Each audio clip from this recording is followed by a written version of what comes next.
Typical. Masakit sa tenga po yan kasi gawin may magagawang 100 pataas.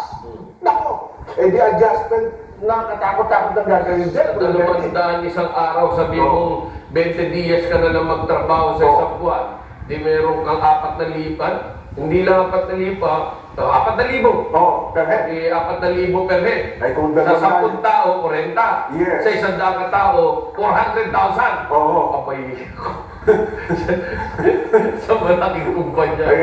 Well, ito po yung balita kasi, Nelson, at baka hindi mo ito nabalitaan. Lusot na po sa huli at ikatlong pagbasa sa plenaryo ng Kamara de Representante ang panukalang batas na nagbibigay po ng 200 pisong dagdag sahod sa mga manggagawa sa pribadong sektor sa ilalim po ng House Bill 11376 Parico.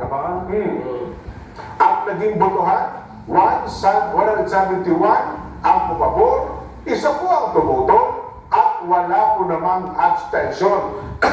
Aprobado na po sa Kamara ang wage hike ng mga manggagawa. Palakpakan yan. Ay, naku, masigabong palakpakan. I-implement na ba yan o pupunta pa sa Senado yan? Ay, hindi. Kamara pa lang ito. Isang banda pa lang ito, Kuya Benny.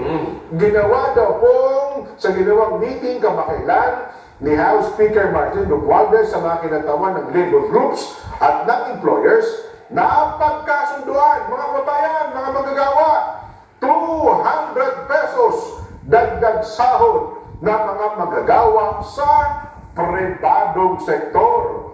Nako, tuwang-tuwa daw po yung mga mambabatas Partikular na po, dahil sa naging panukalang ito, parte na po ng pribadong sektor, ang liderato daw po ng Kamara dahil naihabol pa, naihabol pa pagtibayin sa mga huling araw ng sesyon ng 19th Congress.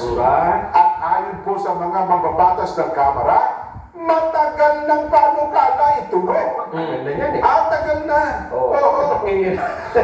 Ngayon nyo lang yung pinasa. Tagal na pala Alam na kasi naihabol. Lilinawin ko lang naihabol ng Kongreso.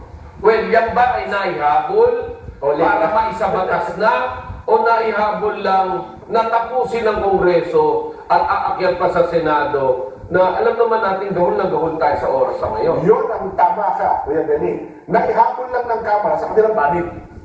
Sa panig lang, isang site lang yun. Ano ha? At ayon sa mga mababatas, matagal na kung panukalang dagdag sahod ng mga magagawa na pinagtibay ito ng Senado noong pa pong February 2024 Sa part ng Senado, meron na sila. February 2024, sasandaling ganap na may sa batas, mga kabayan, ang magiging daily minimum wage dito po sa Metro Manila, NCR, ay magiging 850 pesos mula sa dating 645 pesos. Pero wait, huwag muna kayo matuwa, huwag muna kayo magpalakpakan. Yan po sa panig lamang ng Kamara de Representante. Ang problema, sa panig po ng Senado, dahil po sa Senado naman, ang kanilang ipinasa, 100 pesos lang, Kuya Nelson, Kuya Benny. So, kailangan dapat pa magkaroon muna ng kasunduan ito. Ganyan.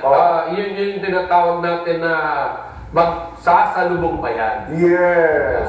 Yung flow at counter flow. Ayan. Kaya kung kayo po ay natuwa at masaya-masaya ang mga mababatas natin sa Kamara, pero sa mga magagawa, teka, huwag muna kayong matuwa.